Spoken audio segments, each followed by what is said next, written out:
let's go back to, oh, there we go. Oh, save more budgeting savings. Y'all are my type of people. All right. Everybody done adding theirs in? So sounds like the common denominator is more income streams, budgeting, learning how to budget, building savings, and paying off debt. I did see some other things like tuition in there, right? And paying for kids' tuition. I'm starting to see that everybody pretty much answer. All right. So let's jump right in. And I love doing that because I really want to take a moment to get a feel of the room, right? I like to open up the financial goal setting workshop with the financial goals and ideas and what's on your heart and what's in your mind right now so that I can build out this presentation with examples that are very relevant. Luckily, everything that y'all are saying, somebody else just put in the chat, budget, paying off debt, and savings. That is exactly what we're going to be talking about tonight, all right? So I'm Tara Jones-Williamson, and you are going to hear the presentation of Financial Goal Setting Workshop, How to Achieve Your Financial Goals in 12 Months or Less, okay? Oh, I got a chat box. And here's a little bit more about me. Like Kismet so eloquently stated, I am a financial success coach and lifestyle designer. And shout out to the men who are in attendance. Although I do target my brand to women, obviously all of the principles and everything that we go over tonight will apply to you as well. So sorry about the feminine branding here, but you definitely can get some good takeaways as well. I paid off over $60,000 in less than 2 years after I graduated college.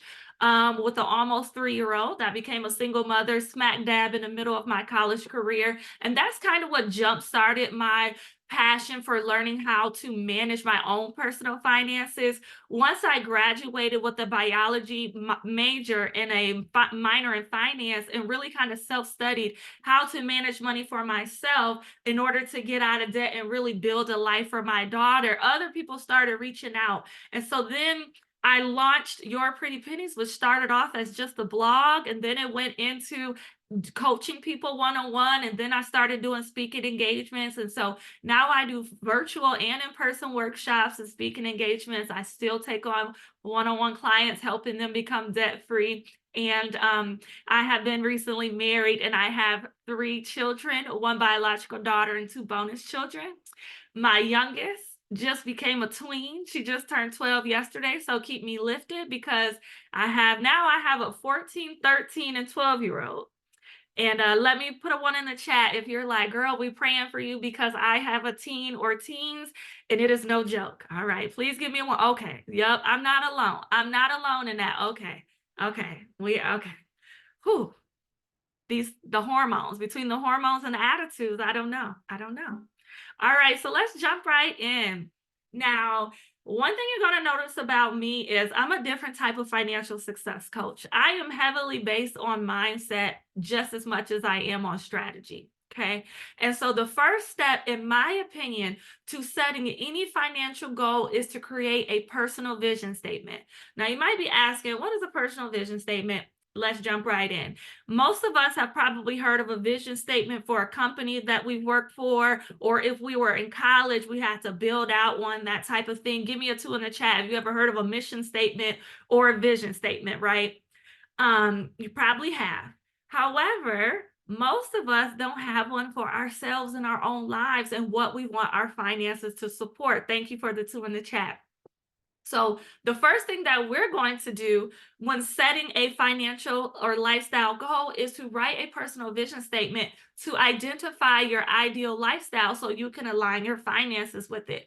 Oftentimes, we are trying to manage money outside of what our lifestyle needs when it comes to our finances. And oftentimes that is why we find ourselves having our money competing with the financial goal, with the lifestyle goal, right?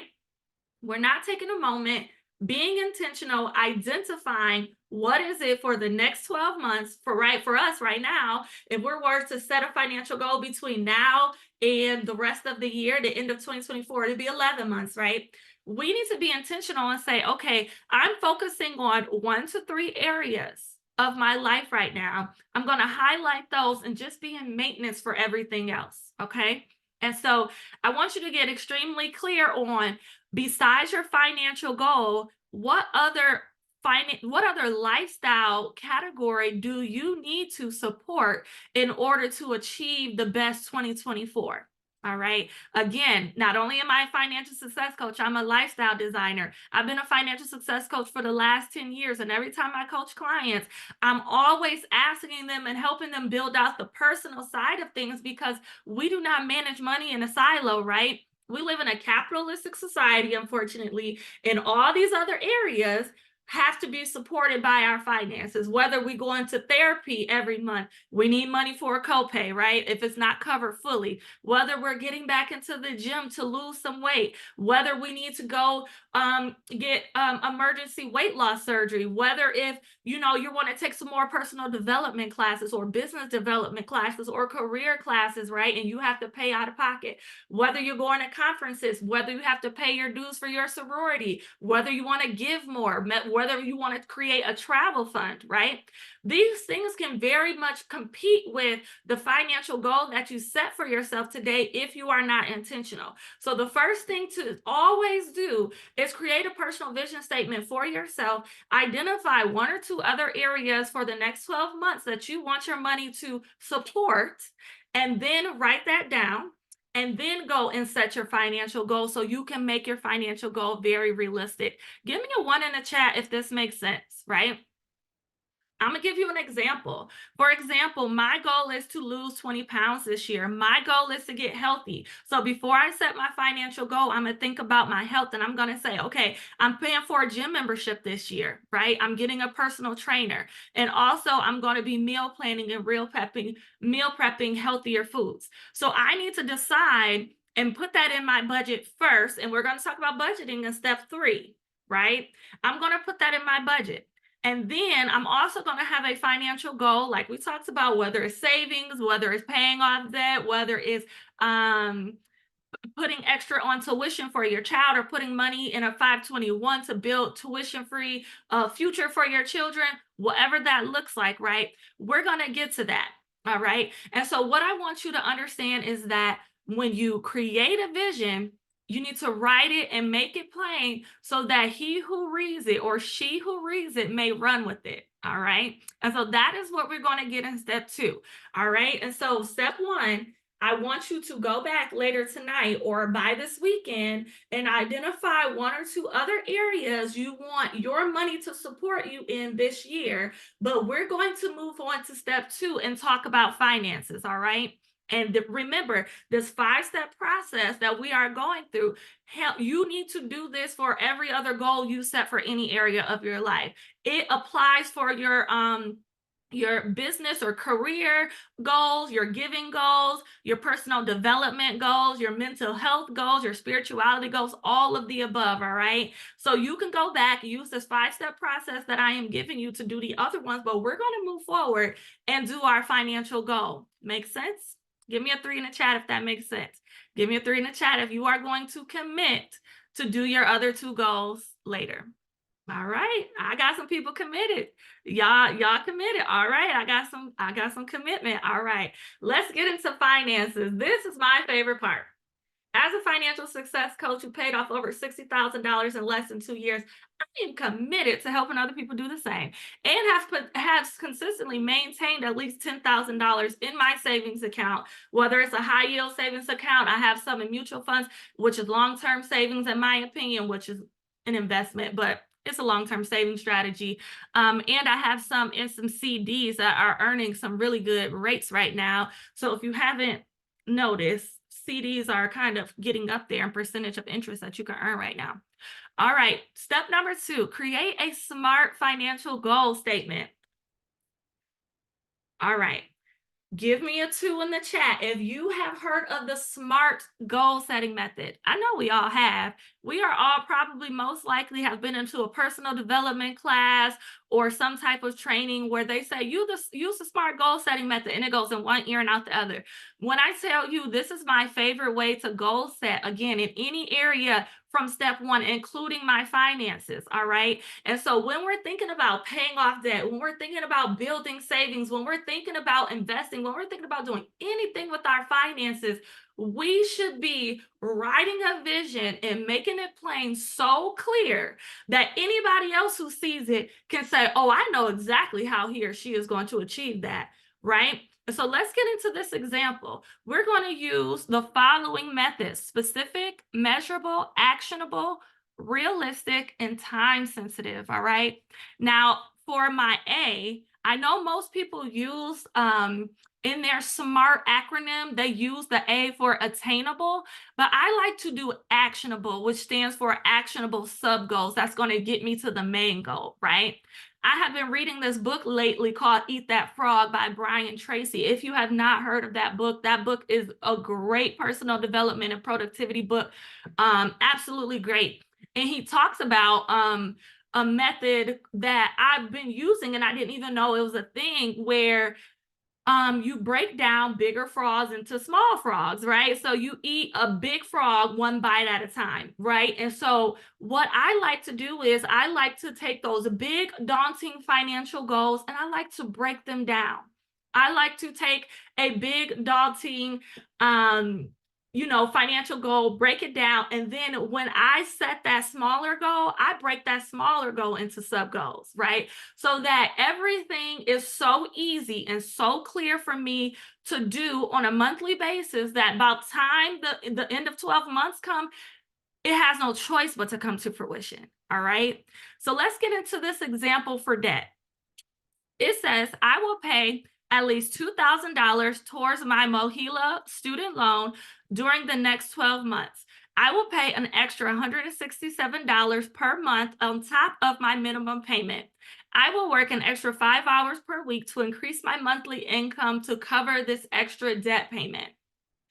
You see how it went from, I want to pay off debt, I want to be debt free, to I'm going to identify exactly how much money I want to pay off this year towards my student loan. In this example, the student loan is $2,000, right? And so what I did in order to understand how much you need in order to achieve this in the next 12 months, you take $2,000 divided by 12, and it's about $167 per month, right? And this is going to be above and beyond what the minimum payment is, so you can make it even faster, okay? It tells you how I'm going to make that extra money, right? In step 3, we're going to talk about budgeting. But when we're talking about once you do your budget, you'll be able to come up with how much extra you can put towards your financial goal. That is going to be key to making this realistic. That is going to be key for you to determine how much should you be shooting for, to save, to pay off, to put aside for your child's tuition, all of the above, okay? Give me a 1 in the chat if that makes sense. Give me a 1 in the chat if that makes sense. All right. All right. Okay, y'all following me, y'all picking up what I'm putting down. Let's do another example. Let's do another example.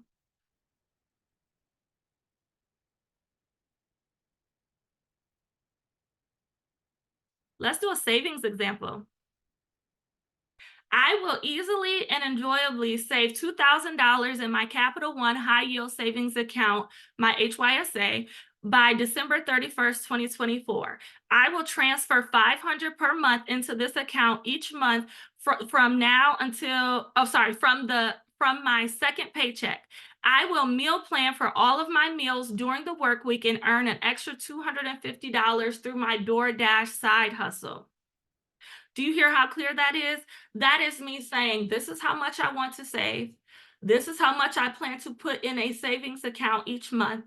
This is how much, when I'm going to put it in there, which paycheck I'm going to take it out of, right? And sorry, that is supposed to be saying save $6,000, not $2,000. Sorry about that. I need to correct that. It's supposed to say, I will easily and enjoyably save $6,000 in my Capital One high yield savings account by December 31st, 2024. I will transfer $500 per month into this account for my second paycheck.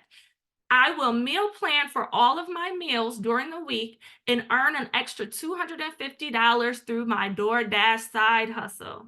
So that is being super clear. And this is how clear I want you to be. When you wrote down about 10 minutes ago in this chat, I want to pay off debt, I want to save. The other thing we talked about is budgeting. We're going to get to that in step 3. But I want to pay off debt. I want to save. I want to do this with my money in 2024. This is how clear you should be. Okay, I want you to get a number in your head, whether it's 10,000, whether it's 5,000, whether it's 3,000, whether it's 300. No amount too big or small is to write down and set a financial goal statement for it. All right, give me a 5 in the chat if you are committed to creating a financial goal statement that is specific, measurable, actionable, realistic, and time sensitive. This is what has allowed me and my clients to consistently level up each and every year in our finances. We get so clear on what it is that we will or will not be doing for the year. So ways we can increase our income, ways we can decrease our expenses, how much we are planning on putting money to the side, how much we're going to earn, what are some other income streams we can do in order to earn it. When are we going to put it in there? What type of account we're going to put it in? If it's a debt, what debt are you paying off? What credit card are you paying off? That credit card should be in there. If it's a Wells Fargo credit card, it should say, I will be paying off $6,000 off my Wells Fargo credit card, my Capital One credit card, my Navy Federal credit card, my American Express credit card, right? You have to be so clear that when you read this, you can run with it. Does that make sense? Give me a yes in the comments if this makes sense. Great, great, perfect. Perfect. So step number 1, we're going to create a personal vision statement. And we're going to think the next 12 months through. For us, it's 11 months. We're going to think the next 11 months through and say, this year, I'm going to be intentional with my finances. I want my money to pay off debt, but I also want it to help me lose weight. And so those are the 2 things that are going to be in my budget. All right. So let's go to step number 3 and talk about budgeting.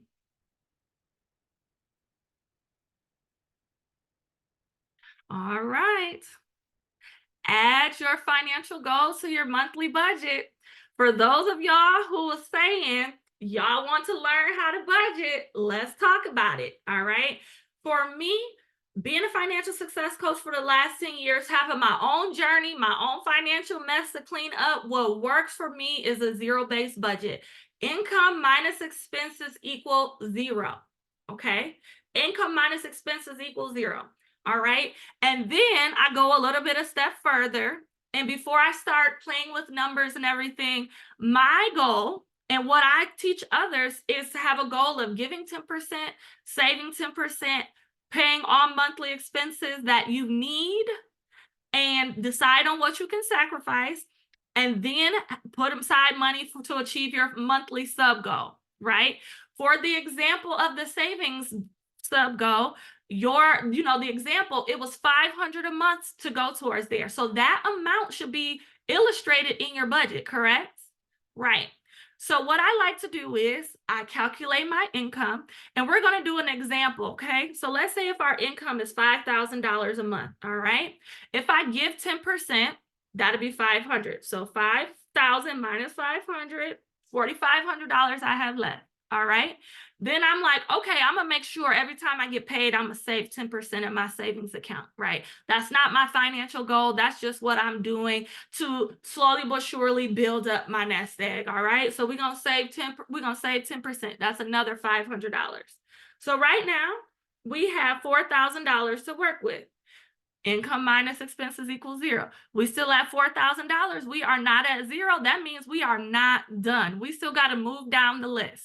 All right. Now, in an actual budget, you will have your bills broken out. You will have it by household stuff, rent, utilities, insurances, kids, after school activities, you will have your electricity bill, car payment, all the good stuff, right? For the sake of time, we can't like write it all down in there. But let's say after you calculate all of your monthly expenses, all the subscriptions, how much you typically need to put aside for groceries, how much you need to put gas in your car, if you do ride sharing, how much you spend on Ubers every month. And let's say you come to an amount of $3,000. That's how much your monthly expenses are, okay? That's with rent, that's with utilities, that's with all the things we just listed, all right? So 4,000 minus 3,000 is 1,000 left, all right? So now, are you done yet? Let me know if you still have a balance of $1,000 that has not been given a job to do. Let me know in the comments, yes or no, if you are done budgeting yet. No. Good job. No. No. We still got to give that money a job to do, don't we? We still got to give that money a job to do.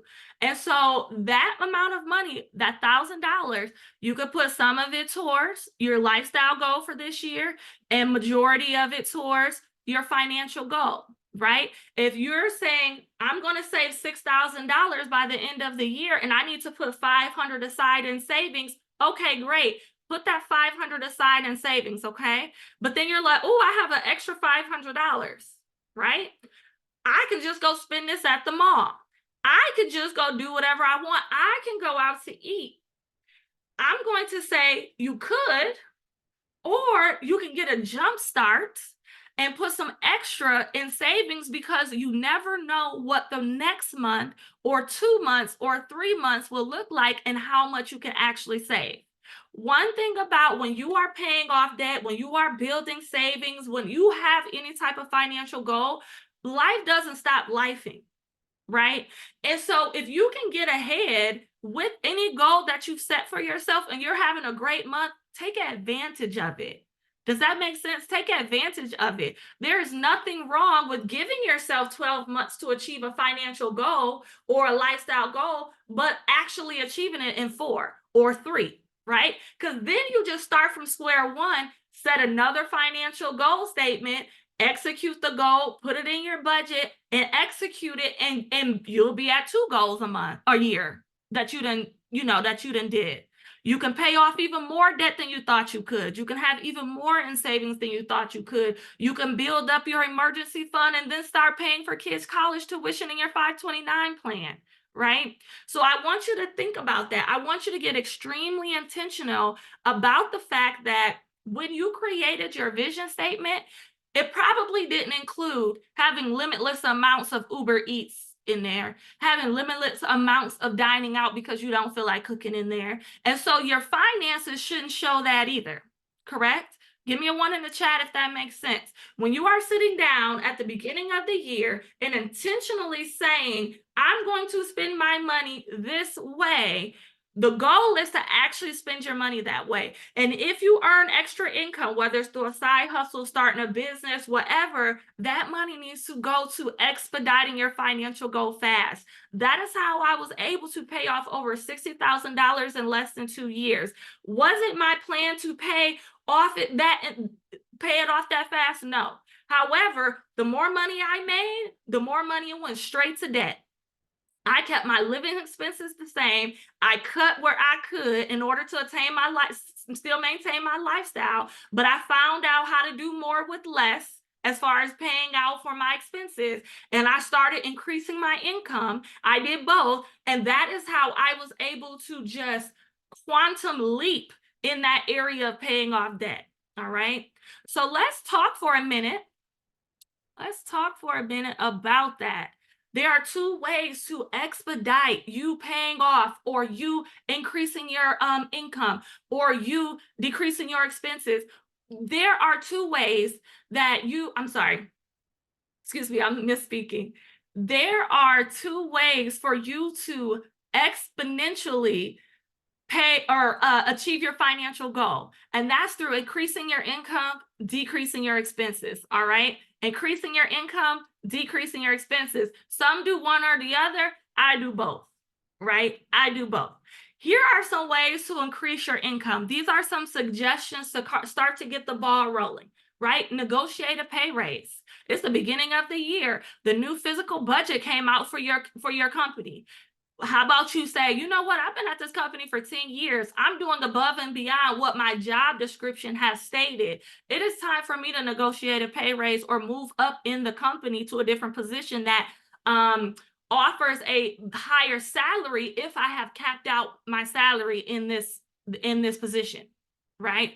Work overtime or work more hours, get a second job, sell a product, right? For me, I was selling my financial planner that I created for myself. That is how I was able to pay off over $60,000. I was also providing a service. I started doing extreme couponing classes, budgeting courses, budgeting workshops, one-on-one with budgeting before I even launched Your Pretty Pennies. That was kind of like the beginning of 2015.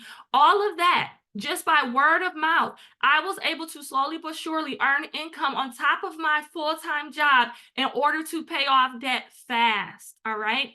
Sell something that you no longer need, right? Especially if you have something luxury, something you really don't use or don't need anymore.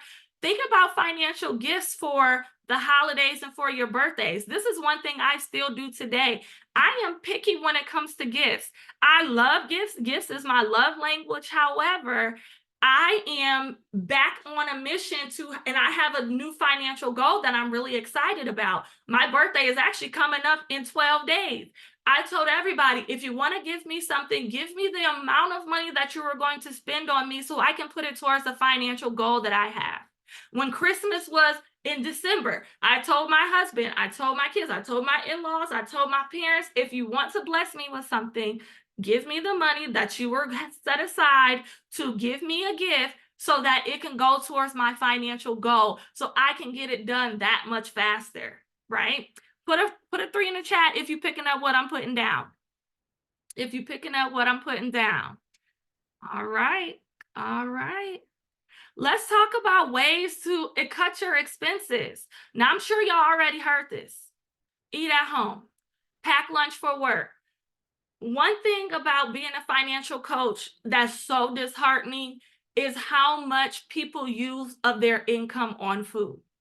And one thing I tell my children and I tell my clients, we're no longer eating our wealth building tool.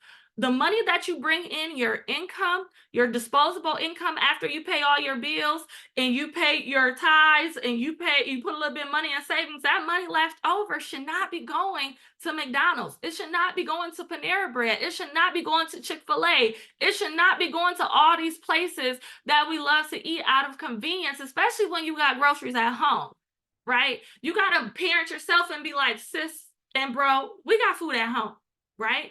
Because not only is the food more nutritious, but it will save you money in the long run by eating at home. Even though there's inflation in food right now, even though there's inflation on that, by you meal planning, meal prepping your food one day a week, and then putting it all in the refrigerator, I promise you it will last 5 days. I promise you, you will not get sick. I've been doing it for years and have yet to have food poisoning. I promise you it will last 5 days, 3 days, 2 days, however long you want to cook and have leftovers. I promise you it will not spoil in a refrigerator that's at the right temperature. And most of us have a refrigerator at the right temperature. But you will be surprised how much we spend on food, especially in America. Especially in America. So that is the first top 2. When you look at your budget this weekend, I want you to look at how much am I spending on food and how can I get that down? How can I be intentional about getting help with people cooking at home? So I have teens. My teens have nights where they cook for themselves. They have nights where they cook for their family, simple meals, because for our children, they are going to be adults longer than they are children. And so they need to learn the art of cooking and not always eating out, making simple meals. They should know how to make spaghetti, make tacos, make pulled chicken in the like barbecue pulled chicken in the crock pot, all these simple meals that, you know, we stress over thinking we don't have time or the patience or, you know, it's not convenient enough to cook at home because we work. We can actually delegate that to some other people in the house. You buy the groceries, I buy the groceries, you cook it, or you buy the groceries, I cook it, right? Your husband can handle some nights where he cooks and you handle some night where you cook, right? There's some other things that I want to talk about Cut similar or unused subscriptions. Shop off season or thrift for clothes and shoes if you are into that. I know I am.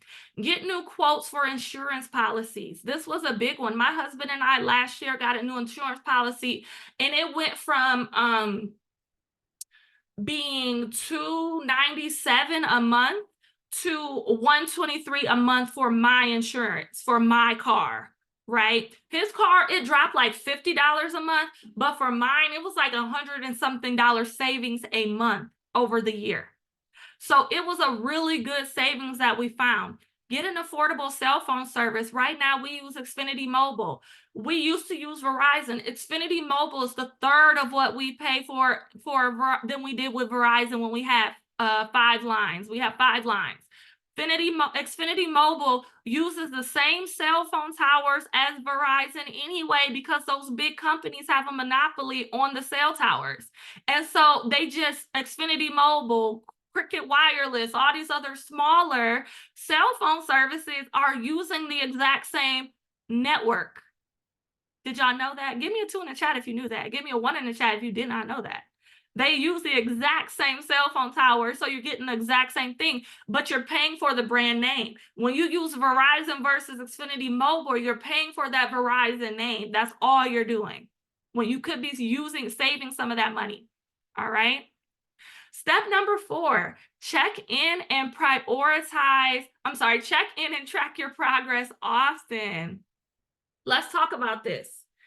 Your financial plan does not work unless you work it. We can write out a beautiful budget where you have your income, where you have your expenses all categorized out, where you have how much money you gonna save. When you say, yep, my financial goal is in there, it has that I'm saving $500 a month, it has that I'm saving, or I'm paying off an extra $500 in debt, it has that I'm putting an extra $500 in my kids' savings fund or my kids' college fund, and then when you get paid, you're not doing it. Who does that benefit? Who does that benefit for you to have a cute little budget on paper, but in reality, you're not doing it? You're allowing yourself to emotionally spend. Somebody said they feel cheated about the cell phone service. Girl, I did too when I found out. I was like, wait a minute. Girl, yeah, I switched so fast and ain't had a drop call, ain't had a missed call, ain't had an issue. When I tell you I have not had an issue, and we've been on Xfinity Mobile for the past 3 years, I have not had an issue with it. Create that budget and stick to it. And by stick to it, you might have to check in daily with it. For some of us, we can go to weekly. For some of us, we can create a monthly budget, get it in our minds, and we don't got to check in for next week. That ain't many of us. I'm going to need for you to look at that budget and see how much you set aside for your financial goal, how much you set aside for how much you're spending in groceries. If you are dining out, what is your limit? If you need to buy a birthday gift this month, what is your limit, right? You're going to create a budget each and every month, and you're going to keep up with that budget. It is not going to be in a notebook off somewhere. It is not going to be in your financial planner. This is a picture of the financial planner that I created that, I sell to others as well. So on my website. You are not going to make it look all pretty with all the bells and whistles, have it all laid out, and then don't do anything with it. We are going to check with it every day. For some of us, we are spenders during the week out of convenience.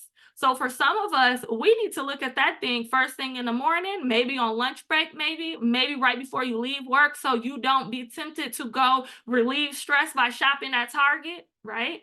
Or go out to eat. You're going to be more motivated to go home by seeing your financial goals, seeing your monthly budget laid out. That's going to motivate you and keep you on the right track. For some of us, we are weekend spenders, because in your mind, the weekend is for brunching and shopping, right? And so you need to look at your budget right when Friday comes. Right after work on Friday, you need to say, this is how I committed myself for spending money this month. I am not going to go over that. I am not going to go past how much I have set aside for brunch for the entire month, which is dining out. I'm not going to go over how much I have set aside for buying clothes this month or buying a birthday gift this month or whatever have you. I'm going to check in with my budget and make sure I'm staying within these parameters because I want to see my financial goal to the end. If Coach, if Starbucks, if Panera Bread, if Chick-fil-A, if Apple, if the subscriptions you have, if any of your favorite brands, Target, if Macy's, if Louis Vuitton, if I don't know what your vice is, sis and bro, because there's a bro in here too. I don't know what your vice is, but I guarantee you did not write it as a financial goal. I guarantee you did not write it as a lifestyle goal. So if that is getting more of your money each month than your financial goal is, and then by the end of the year, you have nothing to show for your financial goal, you are not going to be happy with yourself. So give me a 1 in the comments if you are committed to changing your behavior, changing your spending pattern, creating a monthly budget and seeing how it looks how it works for you and keeping you motivated and on track to finally achieving that financial goal you've been dragging from year after year after year into every year. Oh, this year I'm going to be debt free. No, this year I'm going to have some savings. This year I'm going to have a travel fund and go to 12 cities and go to 12 countries. But you ain't putting no plan together. You ain't creating no budget to lay out how you going to pay for that. Huh? Yeah, I'm talking to you, sis. How you going to do that? How you going to do it? Right? Step number 5, and then we'll get into Q&A. Create monthly money rituals and routines to ensure you reach the finish line. Here are some of my favorites. Okay, catch up with me.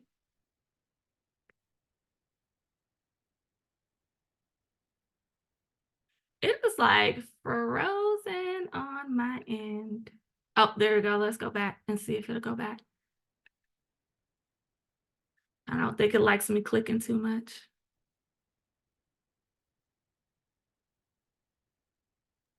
Are we gonna go?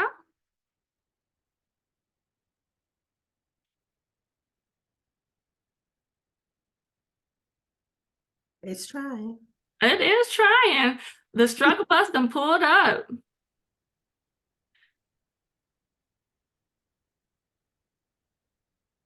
Come on.